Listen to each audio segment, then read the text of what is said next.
Roger, recibida misión. Vivimos en una era asombrosa. Bajando a 75 metros por segundo. Los ingenieros han logrado que un rover del tamaño de un coche aterrice en Marte. Hay físicos que investigan la esencia de la materia. Y nos comunicamos gracias a una vasta red inalámbrica global. Pero detrás de todos estos avances modernos hay algo misterioso y muy poderoso. Lo llaman el lenguaje del universo. Y quizás se trate del mayor logro de la civilización: las matemáticas. Pero, ¿de dónde salen? ¿Y por qué en la ciencia funcionan tan bien? Albert Einstein se preguntaba, ¿cómo es posible que las matemáticas expliquen tan bien cómo funciona el universo? ¿Son las matemáticas humanas? No parece existir un límite en las habilidades numéricas de los animales. ¿Está en ellas la clave del cosmos? Yo creo que nuestro mundo físico solo tiene propiedades matemáticas. A continuación, el gran misterio de las matemáticas.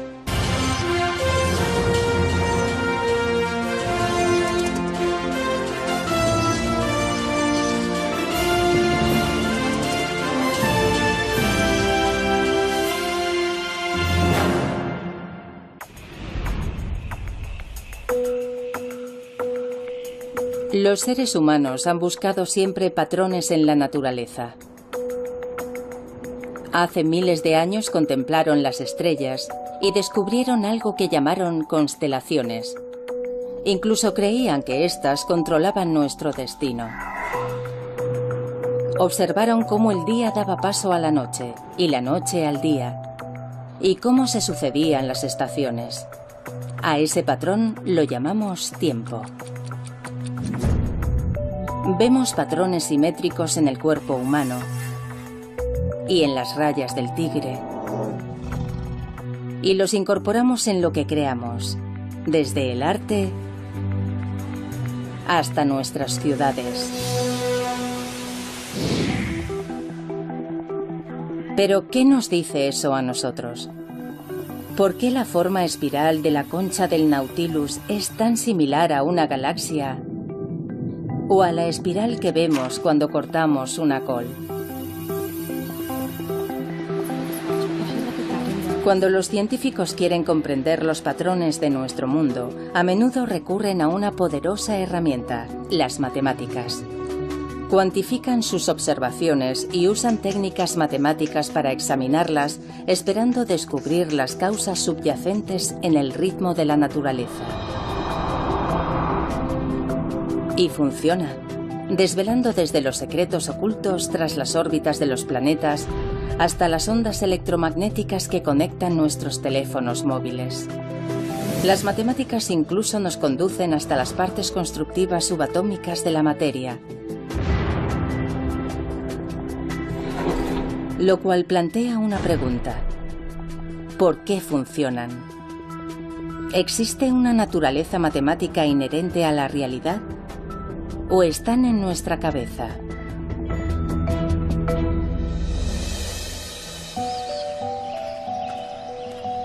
Mario Livio es un astrofísico que está fascinado con la profunda y a menudo misteriosa conexión entre las matemáticas y el mundo.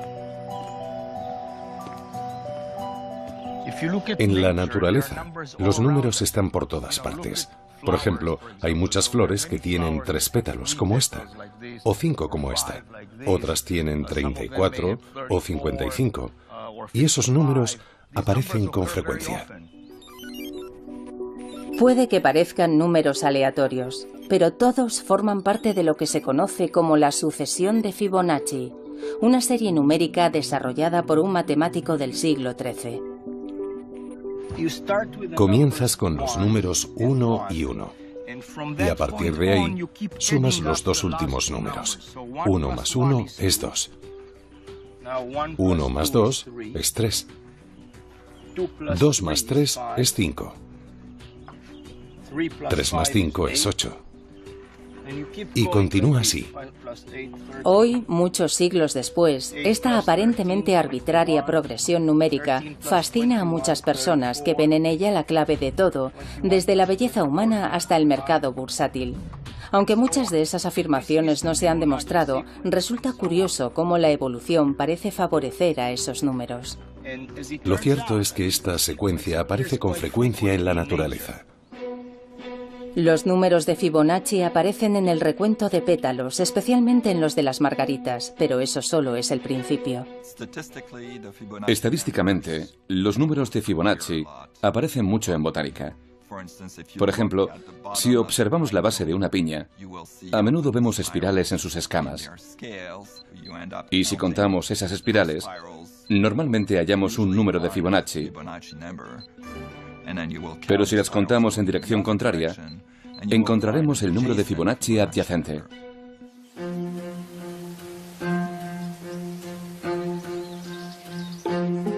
Hay dos grupos de espirales, y si contamos las espirales en cada dirección, ambas son números de Fibonacci.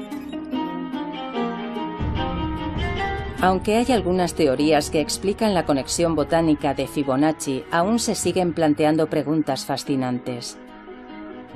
¿Saben matemáticas las plantas? La respuesta a esa pregunta es no. No necesitan saber matemáticas.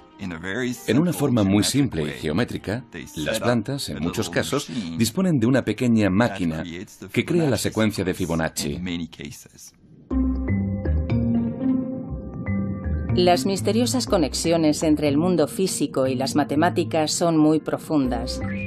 Todos conocemos el número pi, la relación entre la longitud de una circunferencia y su diámetro, y sabemos que sus dígitos decimales continúan hasta el infinito sin seguir un patrón repetitivo.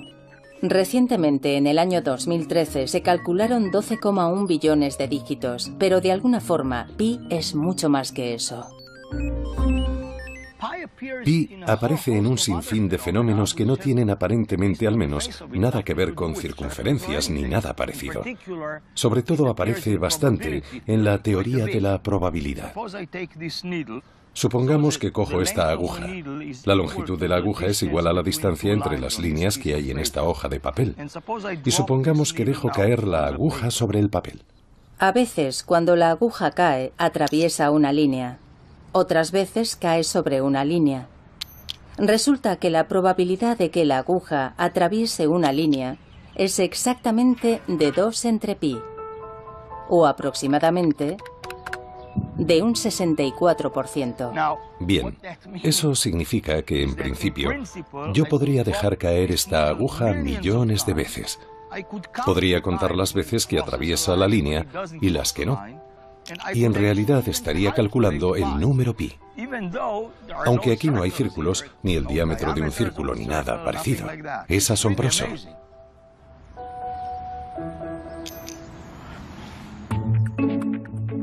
Dado que pi relaciona un objeto redondo, un círculo, con otro recto, su diámetro, puede aparecer en los lugares más extraños. Algunos lo ven en los meandros de los ríos. La longitud real del río, que serpentea desde su nacimiento hasta su desembocadura, comparada con la distancia real, por lo general tiende a ser pi. Los modelos de cualquier cosa en la que intervengan ondas contienen el número pi. Igual ocurre con la luz y el sonido. Pi nos dice qué colores deberían aparecer en un arco iris y cómo sonará un do medio en un piano. Pi aparece en las manzanas, en el modo en que las células crecen con formas esféricas, o en el resplandor de una supernova. Alguien escribió que es como si viéramos a Pi en una serie de picos montañosos, elevándose sobre un valle cubierto de niebla. Sabemos que todos están conectados de alguna forma, pero no siempre resulta obvio descubrir cómo lo están. Pi solo es un ejemplo más de una vasta red matemática interconectada que parece revelar un orden, a menudo oculto y profundo, en nuestro mundo. El físico Max Tegmark cree saber el porqué. Él ve similitudes entre nuestro mundo y el mundo de un juego de ordenador.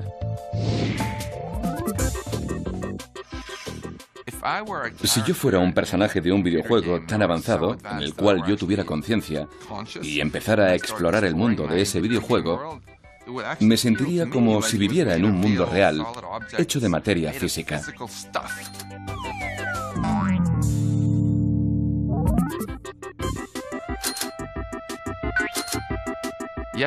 Pero si, como el físico curioso que soy, empezara a estudiar las propiedades de la materia, las ecuaciones que otorgan a todas las cosas sus propiedades, finalmente descubriría que todas esas propiedades son matemáticas. Son las propiedades matemáticas que el programador habría introducido en el software del videojuego. Las leyes de la física en un juego, por ejemplo, cómo un objeto flota, rebota o choca, solo son reglas matemáticas creadas por un programador. Básicamente, los números y las ecuaciones dan forma a todo el universo de un videojuego. Como físico, eso es exactamente lo que yo percibo también en el mundo real. Cuando miro cualquier cosa, como mi brazo o mi mano, veo matemáticas. ¿Es posible que nuestro mundo sea igual de matemático que el de los juegos de ordenador? Para Max, el mundo del software de un videojuego no es tan diferente de nuestro mundo físico. Él cree que las matemáticas sirven para describir la realidad, porque lo único que hay es eso, matemáticas, nada más. Muchos de mis colegas físicos dirán que las matemáticas describen nuestra realidad física, al menos de una forma aproximada. Yo voy mucho más allá y afirmo que en realidad es nuestra realidad física, porque creo que nuestro mundo físico solo tiene propiedades matemáticas. Según Max, nuestra realidad física es un poco como una fotografía digital. La foto se parece al lago, pero a medida que nos acercamos más y más, vemos que en realidad es un campo de píxeles. Cada uno de ellos está representado por 3 números que determinan la cantidad de rojo, verde y azul. Aunque el universo es vasto tanto en tamaño como en complejidad y describirlo requiere una sucesión de números increíblemente larga, Max ve su estructura matemática subyacente como algo muy simple. Tan solo 32 números, constantes, como la masa de las partículas elementales, junto con un puñado de ecuaciones matemáticas, las leyes fundamentales de la física. Y todo cabe en una pared, aunque aún hay algunos interrogantes. Aunque desconozcamos qué es lo que irá aquí exactamente, estoy convencido de que serán ecuaciones matemáticas. Al final, todo son matemáticas. La visión Matrix del mundo de Max Tegmark, en el que las matemáticas no solo describen la realidad, sino que son su esencia, puede parecer radical, pero tiene raíces profundas en la historia. Se remonta a la antigua Grecia, a los tiempos del filósofo y místico Pitágoras. La historia cuenta que Pitágoras investigó la afinidad entre las matemáticas y la música, una relación que hoy está presente en el trabajo de Esperanza Spalding, una aclamada música de jazz que ha estudiado teoría musical y ve similitudes entre la música y las matemáticas. Me encantan las matemáticas, pero lo que más me gusta de ellas lo expreso a través de la música. Al principio estudias muchas ecuaciones, pero necesitas tener una relación muy visceral con el resultado de esas ecuaciones, que es el sonido, la armonía, la disonancia y todo eso. Soy mejor música que matemática, pero me encantan las matemáticas. Las dos son igual de exigentes. Tienes que estudiar. Sí, como una loca. Los antiguos griegos encontraron 3 relaciones entre notas especialmente agradables. Ahora las llamamos octava, quinta y cuarta. La octava es fácil porque son las primeras dos notas de Somewhere Over the Rainbow. Es una octava. La quinta suena así, o como las primeras notas de Brilla, brilla, estrellita. Y la cuarta así, como por ejemplo en las dos primeras notas de Here Comes the Bride. Se dice que en el siglo VI a.C. el filósofo griego Pitágoras descubrió que esas relaciones musicales eran también relaciones matemáticas, que medían la longitud de las cuerdas vibrantes. En una octava, la longitud de la cuerda crea una relación de 2:1. En una quinta, la relación es de 3:2. Y en una cuarta, de 4:3. Encontrar un patrón común a través del sonido sería algo así como, bueno, si esto existe en el sonido y sucede en todos los sonidos, esta relación podría existir universalmente en todas partes, ¿no? Los pitagóricos amaban los números. El hecho de que relaciones simples produjeran sonidos armoniosos era la prueba de que existía un orden oculto en el mundo natural, y este orden estaba hecho con números. Hoy en día los matemáticos y los científicos siguen explorando en esa dirección.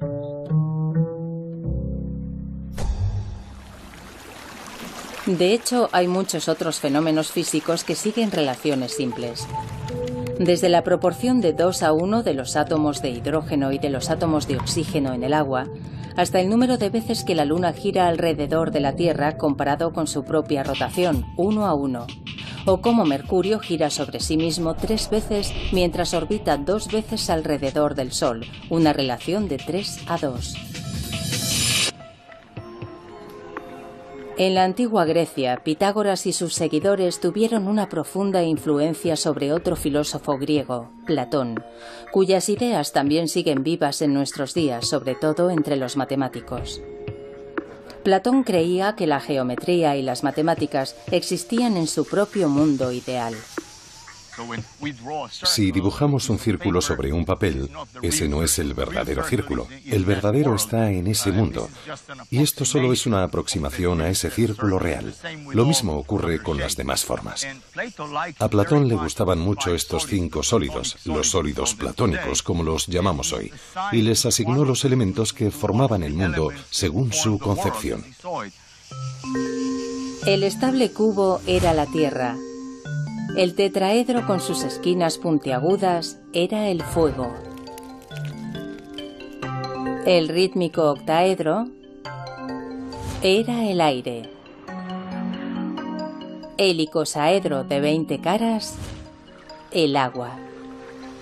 Y por último, el dodecaedro, el sólido que representaba el cosmos como un todo. Las formas matemáticas de Platón eran la versión ideal del mundo que nos rodea y se hallan en su propio reino. Y aunque pueda parecer extraño que las matemáticas existan en su propio mundo y que modelen todo lo que vemos en él, incluso hoy muchos matemáticos y científicos tienen la sensación de que cuando hacen matemáticas solo están descubriendo algo que ya estaba ahí fuera. Cuando trabajo, las matemáticas se revelan ante mí. Tengo la sensación de que hay algo ahí fuera que intento encontrar, comprender y alcanzar. Con la matemática moderna, es como si siempre existiera algo antes de que tú llegaras ahí. En mi opinión, lo que estudiamos los matemáticos es más un descubrimiento que una invención, porque estamos descubriendo algo sobre la forma en la que funciona nuestra mente cuando interactúa con el mundo. Bueno, eso lo sé, porque es lo que hago. Vengo a trabajar, me siento delante de la pizarra e intento comprender qué es eso que está ahí fuera. Y de vez en cuando descubro una pequeña parte de algo que ya estaba ahí. Muchos matemáticos tienen la sensación de que las matemáticas, más que inventarse, se descubren. ¿Pero solo es una sensación? ¿Podría ser que las matemáticas fueran exclusivamente un producto del cerebro humano? Este es Xiam, un auténtico prodigio de las matemáticas. 800 en el SAT de matemáticas. No está mal. ¿A qué edad lo hiciste? 11 años. 11. Vaya, es una nota perfecta. ¿De dónde surge el genio matemático de Xiam? Resulta que podemos ubicarlo y todo está en su cabeza. Mediante una resonancia magnética funcional, los científicos pueden escanear el cerebro de Xiam mientras resuelve pruebas matemáticas para ver qué partes del cerebro reciben más sangre y por tanto trabajan más que otras partes. Muy bien, vamos a empezar, ¿vale? En las imágenes de su cerebro, el lóbulo parietal muestra un color rojo intenso. Xiam depende de la región parietal de su cerebro para resolver esas operaciones, igual que muchas personas dotadas para las matemáticas. En pruebas similares a la de Xiam, los chicos que mostraban más aptitudes para las matemáticas tenían una actividad neuronal en esta zona del cerebro 6 veces mayor que la de los chicos normales. ¿Pero eso se debe al aprendizaje y a una práctica intensa o los fundamentos de las matemáticas se encuentran en nuestro cerebro? Los científicos buscan la respuesta aquí, en el centro del lémur de la Universidad de Duke, en Carolina del Norte, un refugio de 30 hectáreas para especies de lémures en peligro de extinción. Como todos los primates, los lémures están emparentados con los seres humanos a través de un ancestro común que vivió hace más de 65 millones de años. Los científicos creen que los lémures comparten muchas características con esos primeros primates, lo que los convierte en una ventana, aunque muy borrosa, a nuestro pasado. Tienes que elegir, Teres, vamos. La profesora Liz Brannon investiga lo bien que los lémures, como Teres, pueden comparar cantidades. La mayoría de los animales elige una cantidad mayor de comida. ¿Qué es lo que hace Teres? ¿Por qué son diferentes estos animales a la hora de comparar dos cantidades? Bueno, obviamente no usan etiquetas verbales ni símbolos. Nosotros queremos saber si realmente usan números puros, como estímulo. Para probar si Teres puede distinguir cantidades, le han enseñado un juego de ordenador con una pantalla táctil. El cuadrado rojo significa que comienza una ronda. Si lo toca, aparecen 2 cuadrados con diferentes objetos.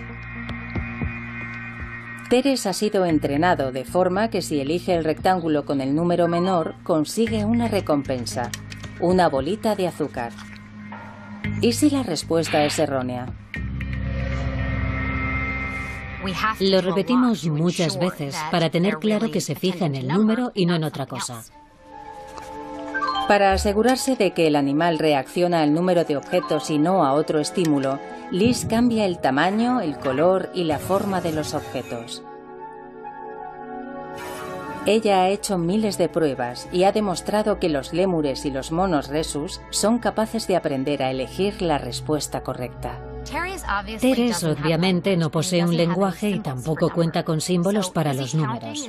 Entonces, ¿está contando hace lo mismo que un niño cuando recita los números 1, 2, 3? No. Y aún así, parece responder a la esencia abstracta de lo que es un número. Los lémures y los monos rhesus no son los únicos.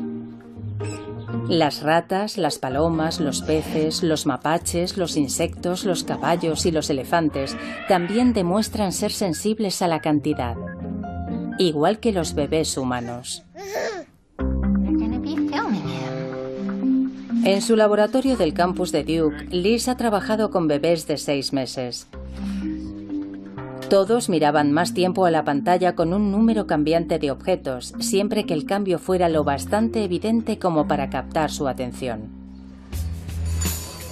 Liz también ha puesto a prueba a alumnos universitarios. Les pedía que no contaran, solo debían comparar cantidades y responder lo más rápido posible en la pantalla táctil.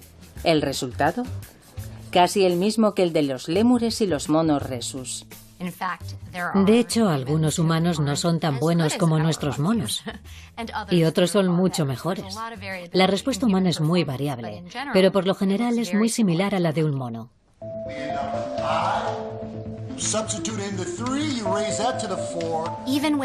Incluso sin ningún tipo de educación matemática o sin el aprendizaje de términos numéricos o símbolos, todos los seres humanos seguiríamos teniendo un sentido numérico primitivo. Esa capacidad para percibir números me parece algo esencial, sin la cual sería difícil que hubiéramos podido apreciar las matemáticas simbólicas. Quizás las piezas constructivas de las matemáticas podrían estar preprogramadas en nuestro cerebro como parte de un conjunto de herramientas básicas para sobrevivir, como nuestra capacidad para reconocer patrones y formas o nuestro sentido del tiempo. Sobre ese fundamento hemos creado una de las mayores invenciones de la cultura humana, las matemáticas. Pero el misterio sigue ahí. Si todo está en nuestra mente, ¿por qué las matemáticas han sido tan efectivas? A través de la ciencia, la tecnología y la ingeniería, han transformado el planeta y nos han permitido llegar incluso mucho más allá.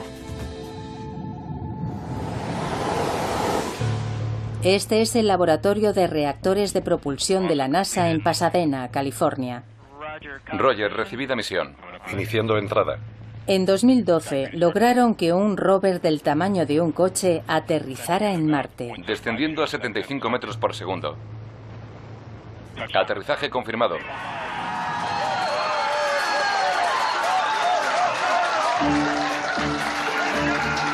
Adam Stelzner era el ingeniero jefe del equipo que diseñó el sistema de aterrizaje. Su trabajo dependía de un descubrimiento revolucionario del Renacimiento que hizo que las matemáticas se convirtieran en el lenguaje de la ciencia.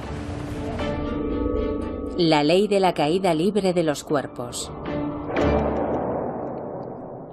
El filósofo griego Aristóteles enseñaba que los objetos más pesados caían más deprisa que los más ligeros. Una idea que superficialmente tiene sentido.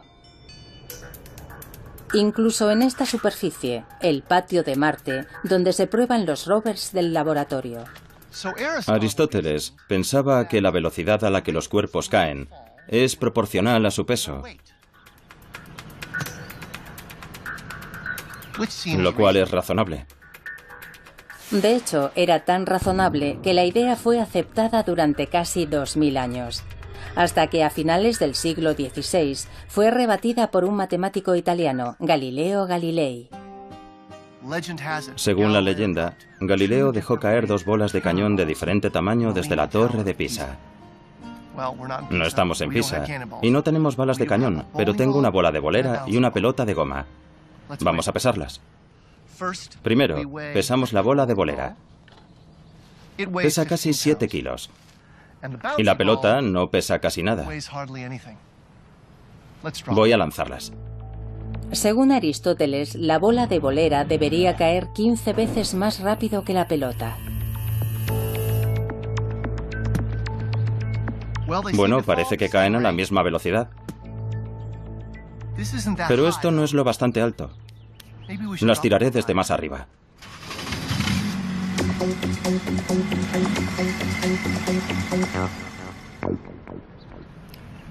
Ed está a 6 metros de altura. Veamos si caen a la misma velocidad. ¿Listo? 3, 2, 1, ya.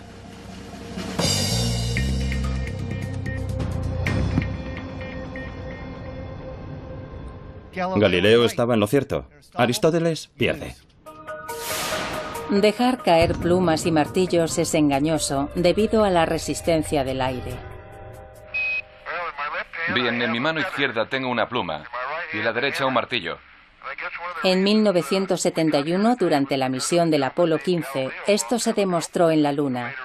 Allí no hay aire. Ahora van a caer. ¿Qué les parece? Galileo tenía razón. Bola pequeña, bola grande. Aunque parece contrario a la lógica, si sacas el aire de la ecuación, todo cae a la misma velocidad, incluso Aristóteles.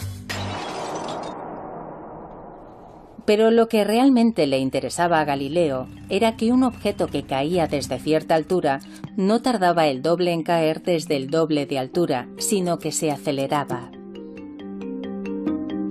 Pero ¿cómo podía medir eso? Todo ocurría muy deprisa.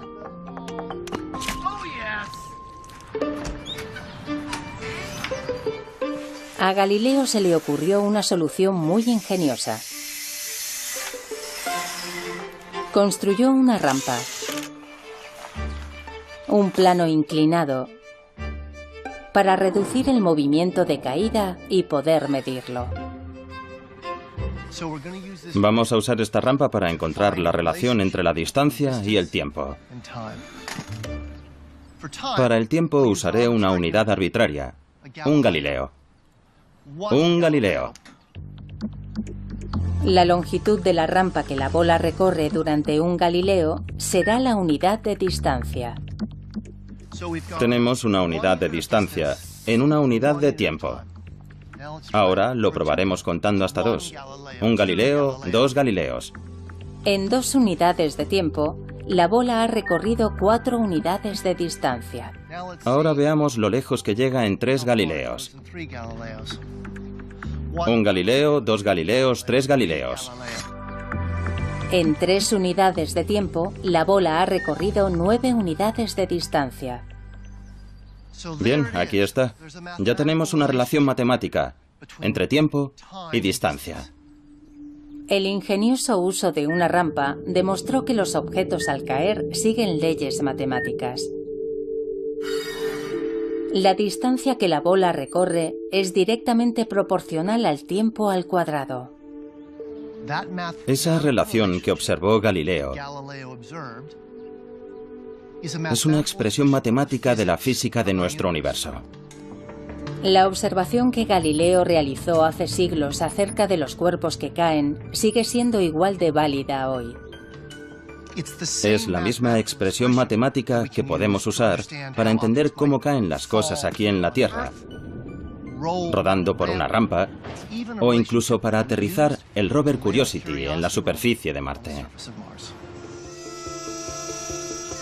Es el poder de las matemáticas. En la visión de Galileo, las matemáticas podían usarse como herramienta para desvelar y descubrir las reglas ocultas de nuestro mundo. Más tarde escribió: "El universo está escrito en lenguaje matemático". Las matemáticas son el lenguaje con el que comprendemos el universo. No sabemos cuál es la razón por la que las leyes de la física y el universo siguen modelos matemáticos, pero es así. Mientras Galileo convertía ecuaciones matemáticas en leyes científicas, otro hombre que nació justo el año en que murió Galileo llevó todo esto a lo más alto del firmamento. Se llamaba Isaac Newton. Y trabajó aquí, en el Trinity College de Cambridge, Inglaterra. Se dice que Newton era un genio solitario, y aquí, en la bolera del jardín del Trinity College, solía caminar arriba y abajo, meditabundo y absorto, dibujando diagramas matemáticos en la gravilla. Cuentan que sus colegas recibieron instrucciones para que no le molestaran ni removieran la gravilla por donde él había pasado, por si acaso, sin darse cuenta, borraban algún importante descubrimiento científico o matemático. En 1687, Newton publicó un libro que se convertiría en un hito de la historia de la ciencia. Hoy se conoce simplemente como Principia. En él, Newton recogía observaciones realizadas en todo el mundo y usaba las matemáticas para explicarlas. Por ejemplo, cómo durante el otoño de 1680 se vio un cometa en el cielo. Newton reunió datos de todo el mundo para reconstruir el camino del cometa. El 19 de noviembre comenzaba con una observación hecha en Cambridge, Inglaterra, a las 4:30 de la mañana. Y luego hay otra a las 5 de la mañana, en Boston, Nueva Inglaterra. Newton acumulaba datos recogidos por observadores repartidos por todo el mundo para reconstruir, con cálculos de una precisión sin precedentes, el recorrido de ese gran cometa por el firmamento. La idea revolucionaria de Newton fue que la fuerza que hacía que el cometa girara a toda velocidad alrededor del Sol era la misma fuerza que hacía que las balas de cañón volvieran a caer en la Tierra. Era la misma fuerza oculta tras la ley de los cuerpos que caen de Galileo, que también hacía que los planetas se mantuvieran en su órbita. Newton llamó a esa fuerza gravedad y la describió con precisión en una ecuación sorprendentemente sencilla que explica cómo dos masas se atraen mutuamente tanto aquí, en la Tierra, como en el firmamento.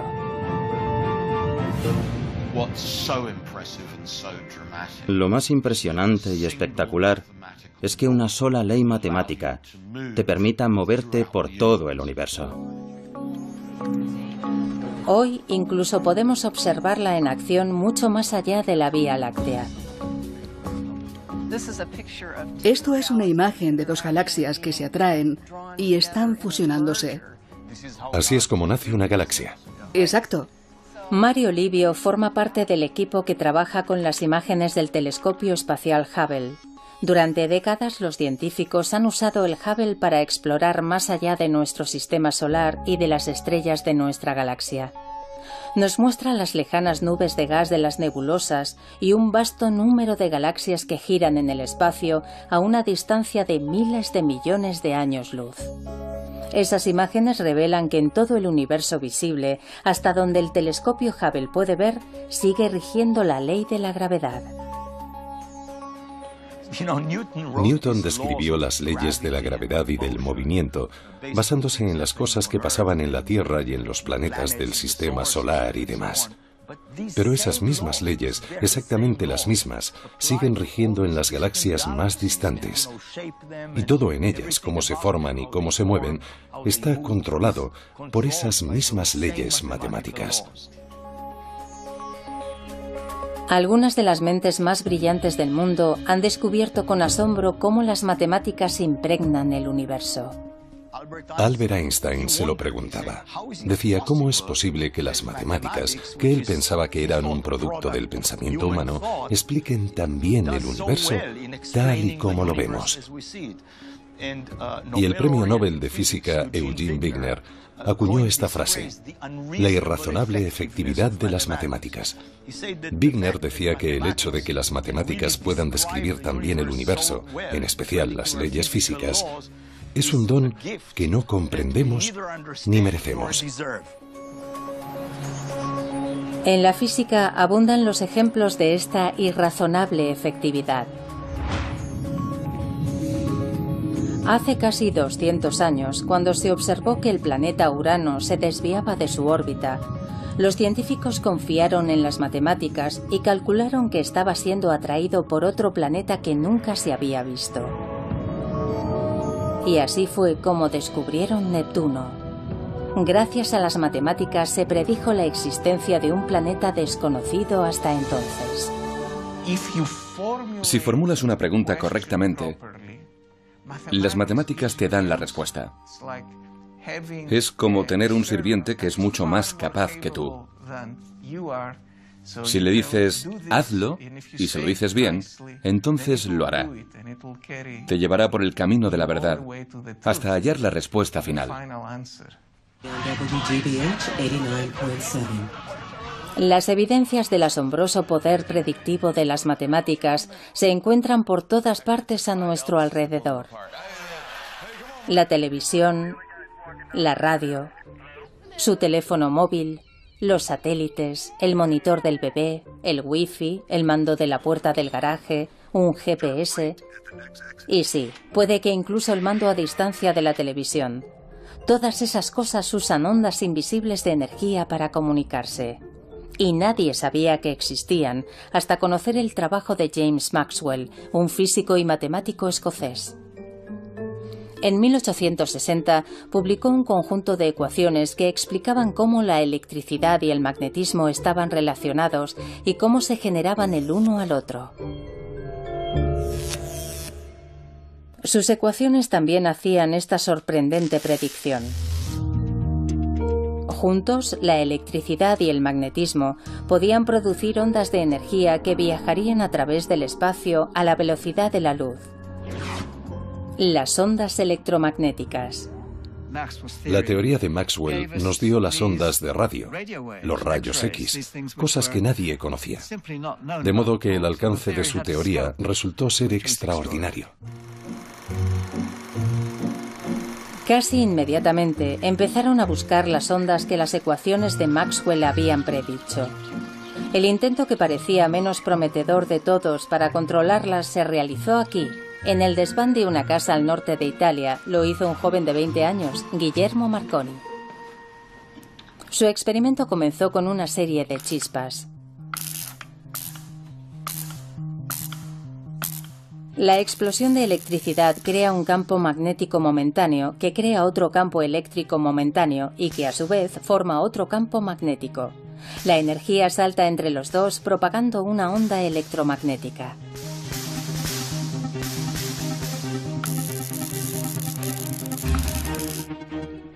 Marconi ideó su sistema para que funcionara en un interior, pero luego lo amplió.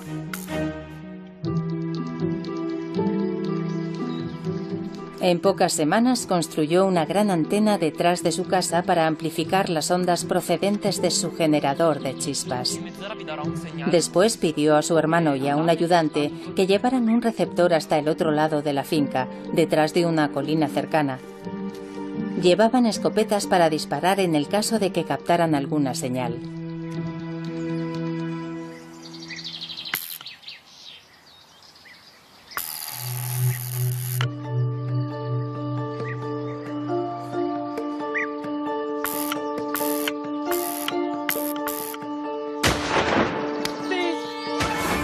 Y funcionó. Detectaron la señal a pesar de que el receptor estaba detrás de la colina, a 1500 metros de distancia. Fue la transmisión más lejana realizada hasta entonces. En menos de 10 años, Marconi consiguió enviar señales de radio a través del Atlántico. De hecho, cuando el Titanic se hundió en 1912, se le atribuyó el mérito de haber salvado muchas vidas, porque sus equipos a bordo del barco permitieron transmitir la señal de socorro. Gracias a las predicciones de las ecuaciones de Maxwell, Marconi pudo controlar una parte oculta de nuestro mundo, inaugurando la era de la comunicación sin cables.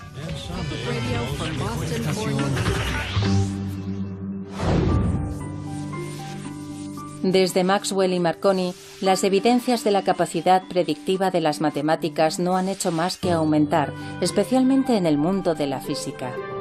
Hace prácticamente 100 años no sabíamos que existían los átomos. Se necesitaron muchos experimentos para descubrir sus componentes, el electrón, el protón y el neutrón. Pero cuando los físicos quisieron profundizar, las matemáticas iban en cabeza, revelando finalmente un auténtico zoo de partículas elementales. Descubrimientos que hoy continúan en el CERN, la Organización Europea para la Investigación Nuclear, en Ginebra, Suiza. Actualmente es más conocido por su gran colisionador de hadrones, un acelerador de partículas circular de 27 kilómetros construido bajo tierra. Este proyecto de 10.000 millones de dólares tiene un objetivo bien conocido: encontrar uno de los bloques constructivos fundamentales del universo. Una partícula subatómica cuya existencia predijeron matemáticamente hace casi 50 años Robert Brout y François Englert en Bélgica y Peter Higgs en Escocia. Peter Higgs reunió las ecuaciones de la física más avanzadas que teníamos y tras muchos cálculos se dijo: Si construimos una máquina lo bastante sofisticada como para hacer que las partículas choquen entre sí a una velocidad próxima a la de la luz, descubriremos una nueva partícula. El descubrimiento de la partícula de Higgs sería la prueba del campo de Higgs, una melaza cósmica que es el material de la masa de nuestro mundo, lo que habitualmente experimentamos como peso. Sin masa, todo viajaría a la velocidad de la luz y nunca se combinaría formando átomos. Eso es lo que convierte al campo de Higgs en una parte fundamental de la física, y por eso llaman a la partícula de Higgs partícula de Dios. En 2012 se pudo constatar la veracidad del trabajo realizado por Peter Higgs y sus colegas hace unas décadas. Los experimentos del CERN confirmaron la existencia de la partícula de Higgs. Lo construimos, funcionó y viajamos gratis a Estocolmo.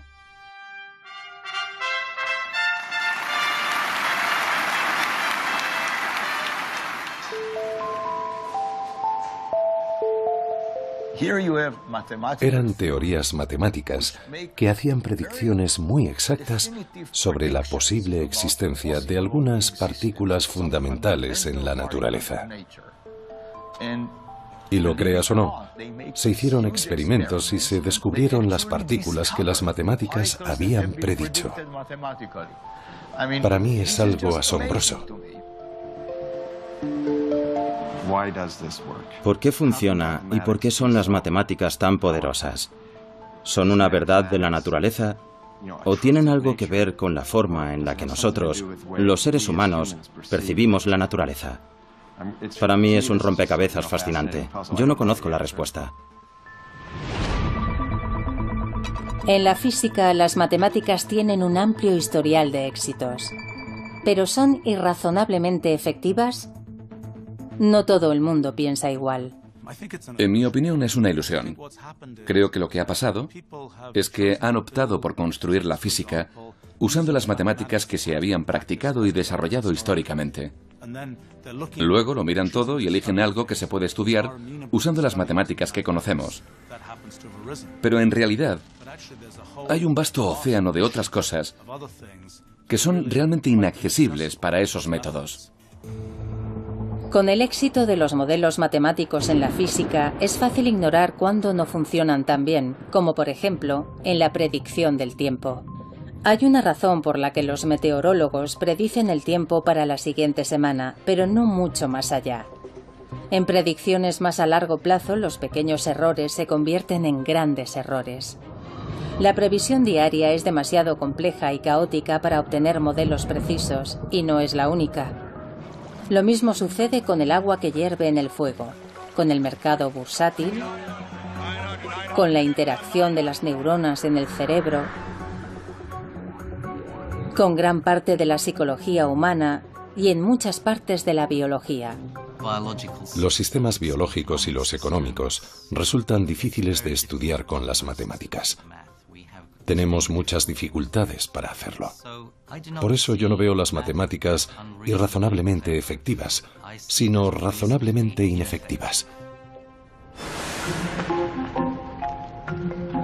Quizá nadie sea más consciente del poder y de las limitaciones de las matemáticas que quienes las usan para diseñar y construir cosas, los ingenieros. Mira esas ruedas. En su trabajo, la elegancia de las matemáticas choca con el desorden de la realidad y con la funcionalidad que rige el día a día. Las matemáticas, y quizás los matemáticos, operan en el dominio del absoluto, y los ingenieros viven en el dominio de lo relativo.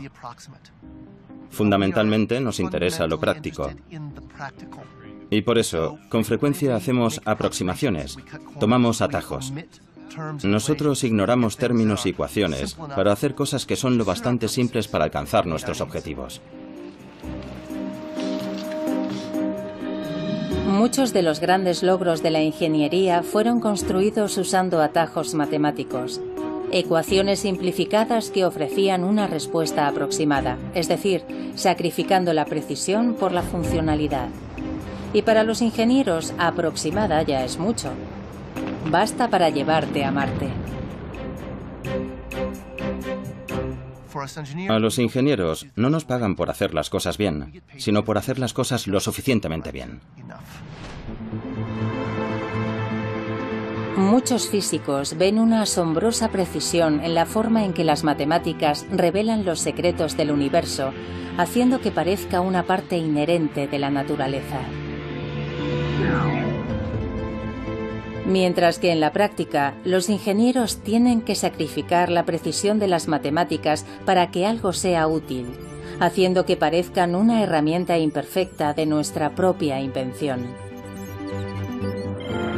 Entonces, ¿qué son las matemáticas? ¿Forman parte del universo o son una invención humana? Puede que ambas cosas.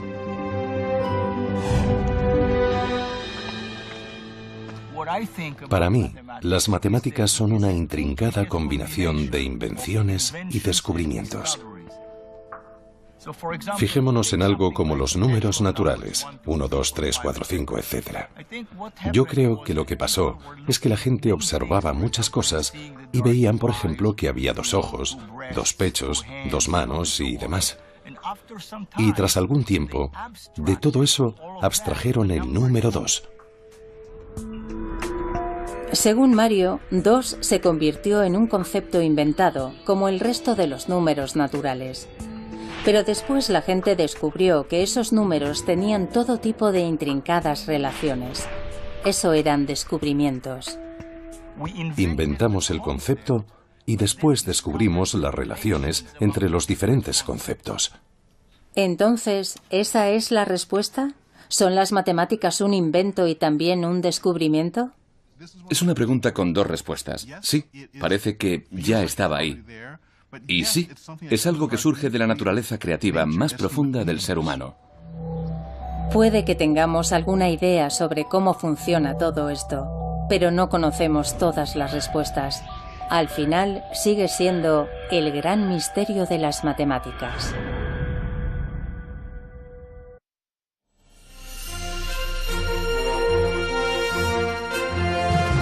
Investiga lo bien que los lémures, como Teres, pueden comparar cantidades. La mayoría de los animales elige una cantidad mayor de comida. ¿Qué es lo que hace Teres? ¿Por qué son diferentes estos animales a la hora de comparar 2 cantidades? Bueno, obviamente no usan etiquetas verbales ni símbolos. Nosotros queremos saber si realmente usan números puros, como estímulo. Para probar si Teres puede distinguir cantidades, le han enseñado un juego de ordenador con una pantalla táctil. El cuadrado rojo significa que comienza una ronda. Si lo toca, aparecen 2 cuadrados con diferentes objetos. Teres ha sido entrenado de forma que si elige el rectángulo con el número menor, consigue una recompensa, una bolita de azúcar. ¿Y si la respuesta es errónea? Lo repetimos muchas veces para tener claro que se fija en el número y no en otra cosa. Para asegurarse de que el animal reacciona al número de objetos y no a otro estímulo, Liz cambia el tamaño, el color y la forma de los objetos. Ella ha hecho miles de pruebas y ha demostrado que los lémures y los monos rhesus son capaces de aprender a elegir la respuesta correcta. Teres obviamente no posee un lenguaje y tampoco cuenta con símbolos para los números. Entonces, ¿está contando hace lo mismo que un niño cuando recita los números 1, 2, 3? No. Y aún así, parece responder a la esencia abstracta de lo que es un número. Los lémures y los monos rhesus no son los únicos. Las ratas, las palomas, los peces, los mapaches, los insectos, los caballos y los elefantes también demuestran ser sensibles a la cantidad, igual que los bebés humanos. En su laboratorio del campus de Duke, Liz ha trabajado con bebés de 6 meses. Todos miraban más tiempo a la pantalla con un número cambiante de objetos, siempre que el cambio fuera lo bastante evidente como para captar su atención. Liz también ha puesto a prueba a alumnos universitarios. Les pedía que no contaran, solo debían comparar cantidades y responder lo más rápido posible en la pantalla táctil. ¿El resultado? Casi el mismo que el de los lémures y los monos rhesus. De hecho, algunos humanos no son tan buenos como nuestros monos, y otros son mucho mejores. La respuesta humana es muy variable, pero por lo general es muy similar a la de un mono. La gente descubriría que todas esas propiedades son matemáticas. Son las propiedades matemáticas que el programador habría introducido en el software del videojuego. Las leyes de la física en un juego, por ejemplo, cómo un objeto flota, rebota o choca, solo son reglas matemáticas creadas por un programador. Básicamente, los números y las ecuaciones dan forma a todo el universo de un videojuego. Como físico, eso es exactamente lo que yo percibo también en el mundo real. Cuando miro cualquier cosa, como mi brazo o mi mano, veo matemáticas. ¿Es posible que nuestro mundo sea igual de matemático que el de los juegos de ordenador? Para Max, el mundo del software de un videojuego no es tan diferente de nuestro mundo físico. Él cree que las matemáticas sirven para describir la realidad, porque lo único que hay es eso, matemáticas, nada más. Muchos de mis colegas físicos dirán que las matemáticas describen nuestra realidad física, al menos de una forma aproximada. Yo voy mucho más allá y afirmo que en realidad es nuestra realidad física, porque creo que nuestro mundo físico solo tiene propiedades matemáticas. Según Max, nuestra realidad física es un poco como una fotografía digital. La foto se parece al lago, pero a medida que nos acercamos más y más, vemos que en realidad es un campo de píxeles. Cada uno de ellos está representado por 3 números que determinan la cantidad de rojo, verde y azul. Aunque el universo es vasto tanto en tamaño como en complejidad y describirlo requiere una sucesión de números increíblemente larga, Max ve su estructura matemática subyacente como algo muy simple. Tan solo 32 números, constantes, como la masa de las partículas elementales, junto con un puñado de ecuaciones matemáticas, las leyes fundamentales de la física. Y todo cabe en una pared, aunque aún hay algunos interrogantes. Aunque desconozcamos qué es lo que irá aquí exactamente, estoy convencido de que serán ecuaciones matemáticas. Al final, todo son matemáticas. La visión Matrix del mundo de Max Tegmark, en el que las matemáticas no solo describen la realidad, sino que son su esencia para desvelar y descubrir las reglas ocultas de nuestro mundo.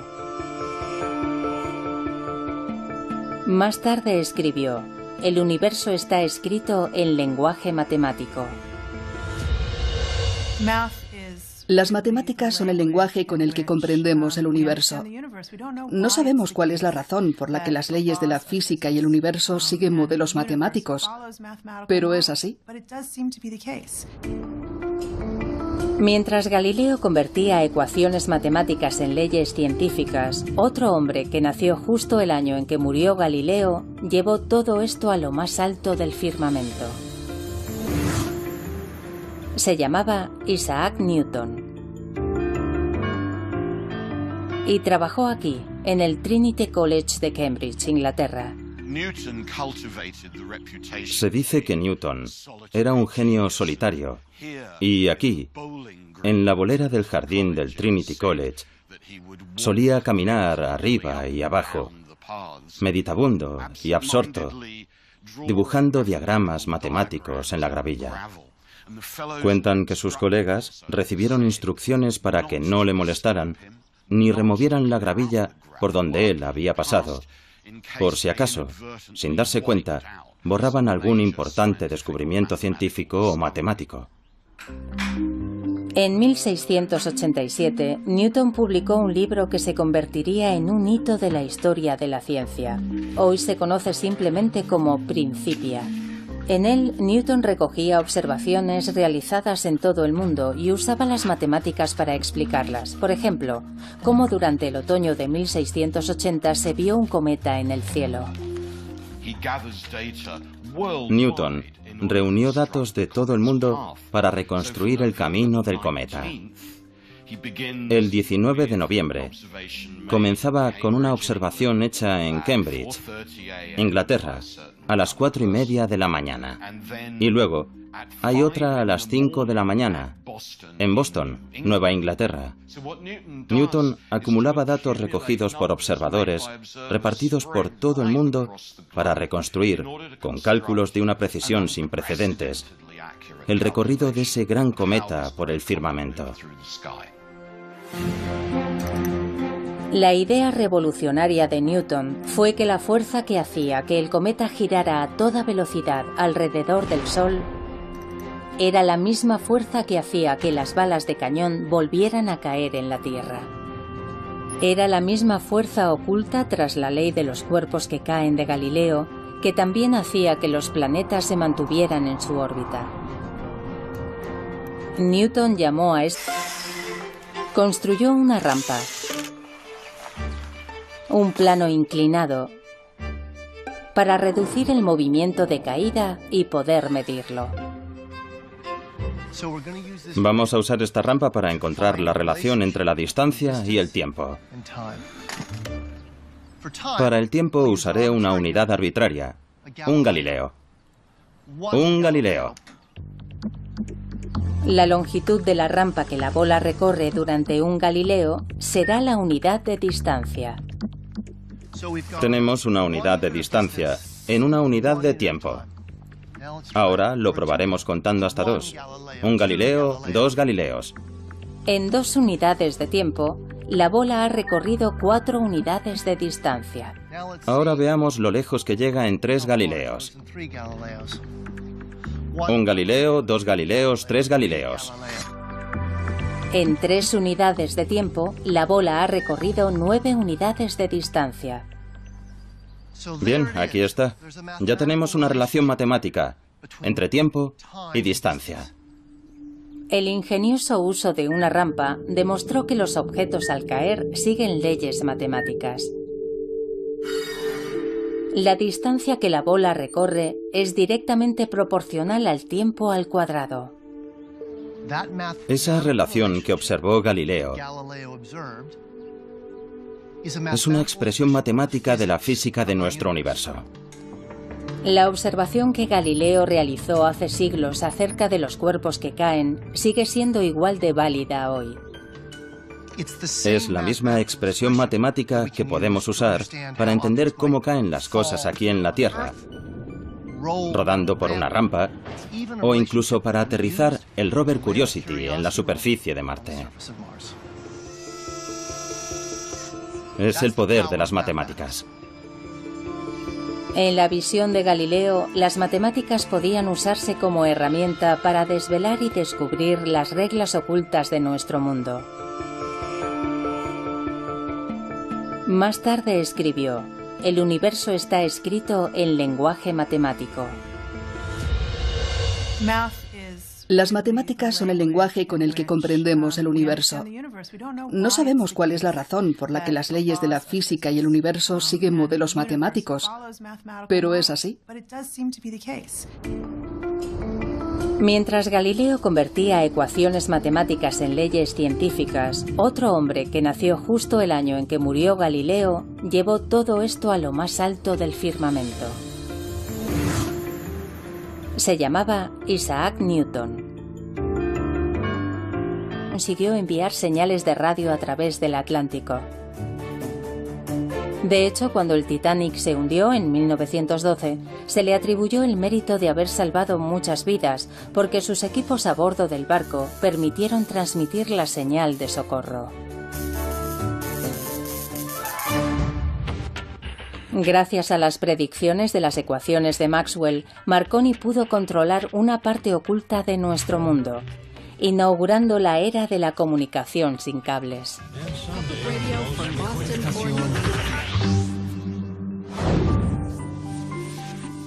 Desde Maxwell y Marconi, las evidencias de la capacidad predictiva de las matemáticas no han hecho más que aumentar, especialmente en el mundo de la física. Hace prácticamente 100 años no sabíamos que existían los átomos. Se necesitaron muchos experimentos para descubrir sus componentes, el electrón, el protón y el neutrón. Pero cuando los físicos quisieron profundizar, las matemáticas iban en cabeza, revelando finalmente un auténtico zoo de partículas elementales. Descubrimientos que hoy continúan en el CERN, la Organización Europea para la Investigación Nuclear, en Ginebra, Suiza. Actualmente es más conocido por su gran colisionador de hadrones, un acelerador de partículas circular de 27 kilómetros construido bajo tierra. Este proyecto de 10.000 millones de dólares tiene un objetivo bien conocido: encontrar uno de los bloques constructivos fundamentales del universo. Una partícula subatómica cuya existencia predijeron matemáticamente hace casi 50 años Robert Brout y François Englert en Bélgica y Peter Higgs en Escocia. Peter Higgs reunió las ecuaciones de la física más avanzadas que teníamos y tras muchos cálculos se dijo: si construimos una máquina lo bastante sofisticada como para hacer que las partículas choquen entre sí a una velocidad próxima a la de la luz, descubriremos una nueva partícula. El descubrimiento de la partícula de Higgs sería la prueba del campo de Higgs, una melaza cósmica que es el material de la masa de nuestro mundo, lo que habitualmente experimentamos como peso. Sin masa, todo viajaría a la velocidad de la luz y nunca se combinaría formando átomos. Eso es lo que convierte al campo de Higgs en una parte fundamental de la física. Y por eso llaman a la partícula de Higgs partícula de Dios. En 2012 resulta obvio descubrir cómo lo están. Pi solo es un ejemplo más de una vasta red matemática interconectada que parece revelar un orden, a menudo oculto y profundo, en nuestro mundo.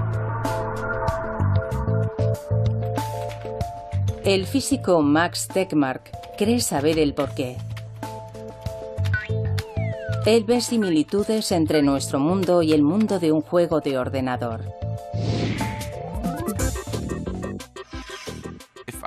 Si yo fuera un personaje de un videojuego tan avanzado, en el cual yo tuviera conciencia, y empezara a explorar el mundo de ese videojuego, me sentiría como si viviera en un mundo real, hecho de materia física.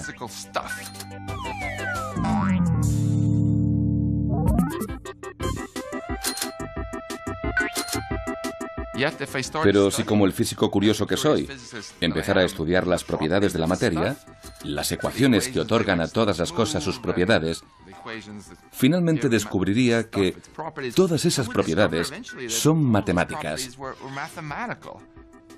Son las propiedades matemáticas que el programador habría introducido en el software del videojuego. Las leyes de la física en un juego, por ejemplo, cómo un objeto flota, rebota o choca, solo son reglas matemáticas creadas por un programador. Básicamente, los números y las ecuaciones dan forma a todo el universo de un videojuego. Como físico, eso es exactamente lo que yo percibo también en el mundo real. Cuando miro cualquier cosa, como mi brazo o mi mano, veo matemáticas. ¿Es posible que nuestro mundo sea igual de matemático que el de los juegos de ordenador? Para Max, el mundo del software de un videojuego no es tan diferente de nuestro mundo físico. Él cree que las matemáticas sirven para describir la realidad, porque lo único que hay es eso, matemáticas, nada más. Muchos de mis colegas físicos dirán que las matemáticas describen nuestra realidad física, al menos de una forma aproximada. Yo voy mucho más allá y afirmo que en realidad es nuestra realidad física, porque creo que nuestro mundo físico solo tiene propiedades matemáticas. Según Max, nuestra realidad física es un poco como una fotografía digital. La foto se parece al lago, pero a medida que nos acercamos más y más, vemos que en realidad es un campo de píxeles. Cada uno de ellos tiene propiedades matemáticas. A continuación, el gran misterio de las matemáticas.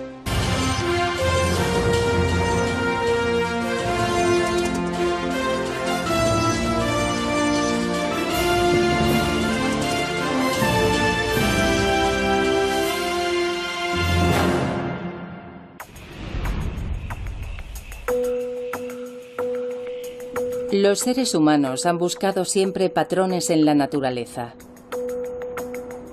Hace miles de años contemplaron las estrellas y descubrieron algo que llamaron constelaciones. Incluso creían que éstas controlaban nuestro destino. Observaron cómo el día daba paso a la noche y la noche al día, y cómo se sucedían las estaciones. A ese patrón lo llamamos tiempo. Vemos patrones simétricos en el cuerpo humano y en las rayas del tigre, y los incorporamos en lo que creamos, desde el arte hasta nuestras ciudades. Pero, ¿qué nos dice eso a nosotros? ¿Por qué la forma espiral de la concha del Nautilus es tan similar a una galaxia o a la espiral que vemos cuando cortamos una col? Cuando los científicos quieren comprender los patrones de nuestro mundo, a menudo recurren a una poderosa herramienta, las matemáticas. Cuantifican sus observaciones y usan técnicas matemáticas para examinarlas, esperando descubrir las causas subyacentes en el ritmo de la naturaleza. Y funciona, desvelando desde los secretos ocultos tras las órbitas de los planetas hasta las ondas electromagnéticas que conectan nuestros teléfonos móviles. Las matemáticas incluso nos conducen hasta las partes constructivas subatómicas de la materia, lo cual plantea una pregunta: ¿por qué funcionan? ¿Existe una naturaleza matemática inherente a la realidad? ¿O están en nuestra cabeza?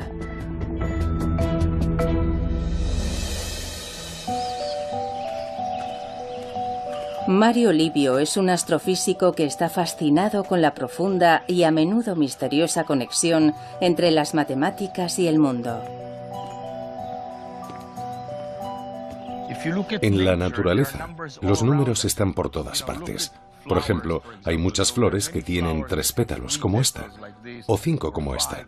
Otras tienen 34 metros, construido bajo tierra. Este proyecto de $10.000 millones tiene un objetivo bien conocido: encontrar uno de los bloques constructivos fundamentales del universo. Una partícula subatómica cuya existencia predijeron matemáticamente hace casi 50 años Robert Broud y François Englert en Bélgica y Peter Higgs en Escocia. Peter Higgs reunió las ecuaciones de la física más avanzadas que teníamos y tras muchos cálculos se dijo: si construimos una máquina lo bastante sofisticada como para hacer que las partículas choquen entre sí a una velocidad próxima a la de la luz, descubriremos una nueva partícula. El descubrimiento de la partícula de Higgs sería la prueba del campo de Higgs, una melaza cósmica que es el material de la masa de nuestro mundo, lo que habitualmente experimentamos como peso. Sin masa, todo viajaría a la velocidad de la luz y nunca se combinaría formando átomos. Eso es lo que convierte al campo de Higgs en una parte fundamental de la física. Y por eso llaman a la partícula de Higgs partícula de Dios. En 2012 se pudo constatar la veracidad del trabajo realizado por Peter Higgs y sus colegas hace unas décadas. Los experimentos del CERN confirmaron la existencia de la partícula de Higgs.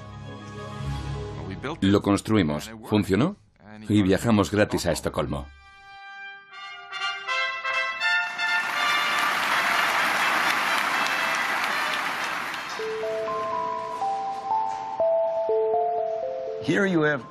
Eran teorías matemáticas que hacían predicciones muy exactas sobre la posible existencia de algunas partículas fundamentales en la naturaleza. Y lo creas o no, se hicieron experimentos y se descubrieron las partículas que las matemáticas habían predicho. Para mí es algo asombroso. ¿Por qué funciona y por qué son las matemáticas tan poderosas?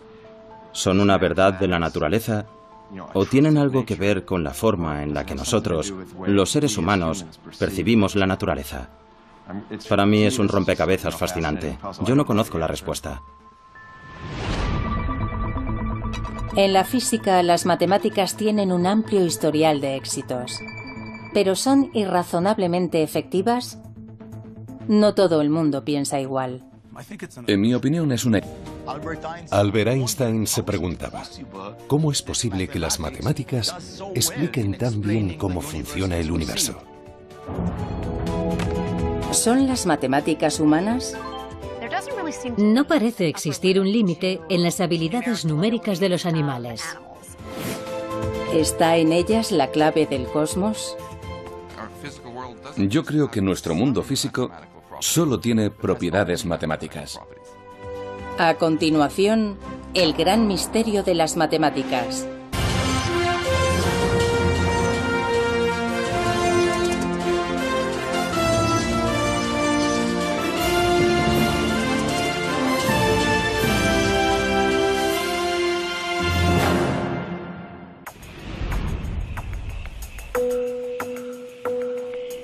Los seres humanos han buscado siempre patrones en la naturaleza. Hace miles de años contemplaron las estrellas y descubrieron algo que llamaron constelaciones. Incluso creían que éstas controlaban nuestro destino.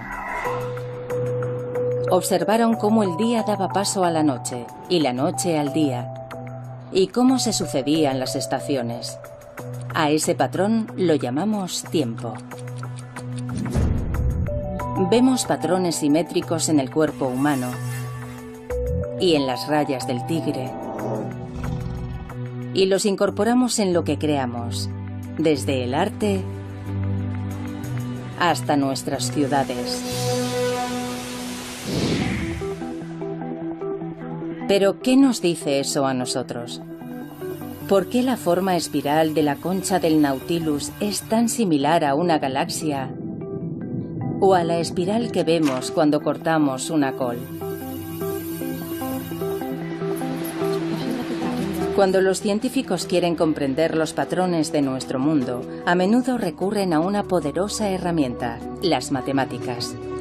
Cuantifican sus observaciones y usan técnicas matemáticas para examinarlas, esperando descubrir las causas subyacentes en el ritmo de la naturaleza.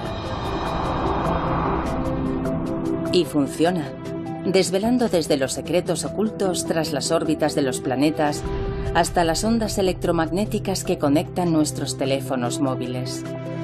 Las matemáticas incluso nos conducen hasta las partes constructivas subatómicas de la materia, lo cual plantea una pregunta: ¿por qué funcionan? ¿Existe una naturaleza matemática inherente a la realidad? ¿O están en nuestra cabeza? Muy bien, vamos a empezar, ¿vale? En las imágenes de su cerebro, el lóbulo parietal muestra un color rojo intenso. Shyam depende de la región parietal de su cerebro para resolver esas operaciones, igual que muchas personas dotadas para las matemáticas. En pruebas similares a la de Shyam, los chicos que mostraban más aptitudes para las matemáticas tenían una actividad neuronal en esta zona del cerebro 6 veces mayor que la de los chicos normales. ¿Pero eso se debe al aprendizaje y a una práctica intensa o los fundamentos de las matemáticas se encuentran en nuestro cerebro? Los científicos buscan la respuesta aquí, en el centro del lémur de la Universidad de Duke, en Carolina del Norte, un refugio de 30 hectáreas para especies de lémures en peligro de extinción. Como todos los primates, los lémures están emparentados con los seres humanos a través de un ancestro común que vivió hace más de 65 millones de años. Los científicos creen que los lémures comparten muchas características con esos primeros primates, lo que los convierte en una ventana, aunque muy borrosa, a nuestro pasado. Tienes que elegir, Teres, vamos. La profesora Liz Brannon investiga lo bien que los lémures, como Teres, pueden comparar cantidades. La mayoría de los animales elige una cantidad mayor de comida. ¿Qué es lo que hace Teres? ¿Por qué son diferentes estos animales a la hora de comparar dos cantidades? Bueno, obviamente no usan etiquetas verbales ni símbolos. Nosotros queremos saber si realmente usan números puros, como estímulo. Para probar si Teres puede distinguir cantidades, le han enseñado un juego de ordenador con una pantalla táctil. El cuadrado rojo significa que comienza una ronda. Si lo toca, aparecen 2 cuadrados con diferentes objetos. Teres ha sido entrenado de forma que si elige el rectángulo con el número menor, consigue una recompensa, una bolita de azúcar. ¿Y si la respuesta es errónea? Lo repetimos muchas veces para tener claro que se fija en el número y no en otra cosa. Para asegurarse de que el animal reacciona al número de objetos y no a otro estímulo, Liz cambia el tamaño, el color y la forma de los objetos. Ella ha hecho miles de pruebas y ha demostrado que los lémures y los monos rhesus son capaces de aprender a elegir la respuesta correcta. Teres obviamente no posee un lenguaje y tampoco cuenta con consistencia del aire. Bien, en mi mano izquierda tengo una pluma y en la derecha un martillo. En 1971, durante la misión del Apolo 15, esto se demostró en la Luna. Allí no hay aire. Ahora van a caer. ¿Qué les parece? Galileo tenía razón. Bola pequeña, bola grande. Aunque parece contrario a la lógica, si sacas el aire de la ecuación, todo cae a la misma velocidad, incluso Aristóteles. Pero lo que realmente le interesaba a Galileo era que un objeto que caía desde cierta altura no tardaba el doble en caer desde el doble de altura, sino que se aceleraba. Pero ¿cómo podía medir eso? Todo ocurría muy deprisa.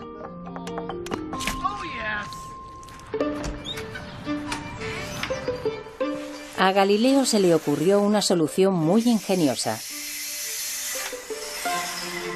Construyó una rampa,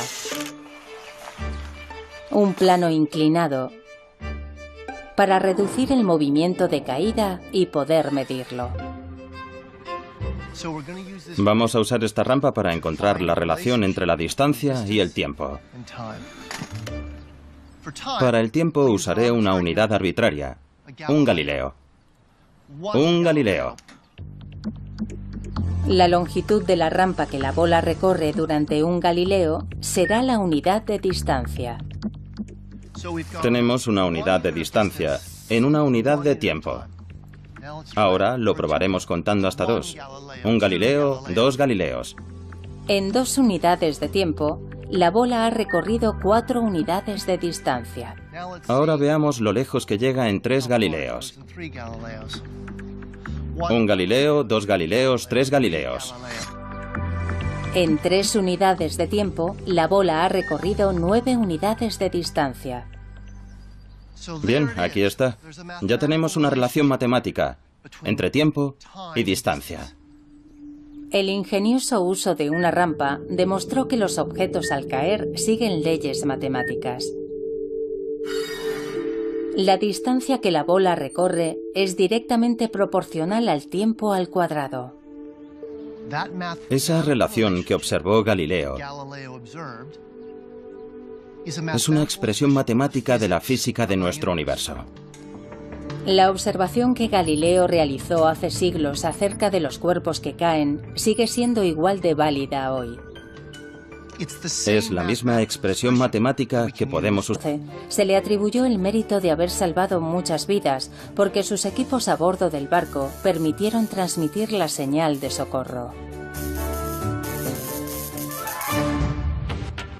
Gracias a las predicciones de las ecuaciones de Maxwell, Marconi pudo controlar una parte oculta de nuestro mundo, inaugurando la era de la comunicación sin cables.